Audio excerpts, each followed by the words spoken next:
सभी दोस्तों से नमस्ते। हमारे कुसुम लोगी चैनल पे आप लोगों का स्वागत है। कुसुम ऑफिशियल चैनल पे आप लोगों का स्वागत है। सुनैना देहाती ऑफिशियल चैनल पे आप लोगों का स्वागत है। 3 चैनल है, तीनों चैनल पे आप लोगों का स्वागत है। देखिए बहुत प्यारा सा नाच पर के गीत सुनाने चल रही हैं। गीत अच्छी लगे लाइक सब्सक्राइब करही, कमेंट करही। और देखिए कि ननन के ऊपर गीत गावे चलते हैं दोस्तों। देखिए हमसे नहीं आवता और ननन देखा ये कैसे आगे आगे कहाँ गई पीछे पीछे लाइन में लगी रहा बस। ये बहुत प्यारा सा गीत है, सुनाना। आइए गीत के सुनाती हूँ, कमेंट में जरूर बताइए गीत कैसे लगी। ट्रक वाले से मेल करई मोर ननदी, ट्रक वाले से मेल करई मोर ननदी, मोर ननदी हो सखी मोर ननदी, ट्रक वाले से मेल करई मोर ननदी, ट्रक वाले से मेल करई मोर ननदी।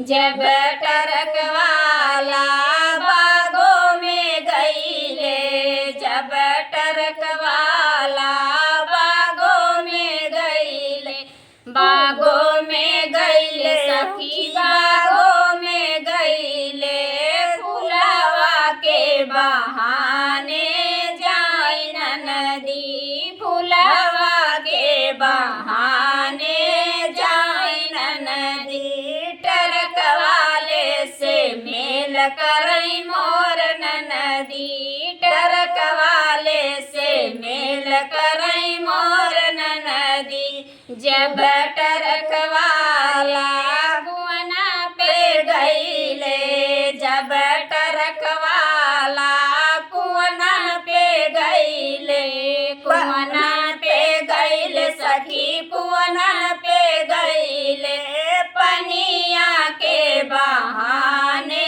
जाई ननदी, पनिया के बहाने जाई ननदी, ट्रक वाले से मेल करई मोर ननदी, ट्रक वाले से मेल करई मोर ननदी।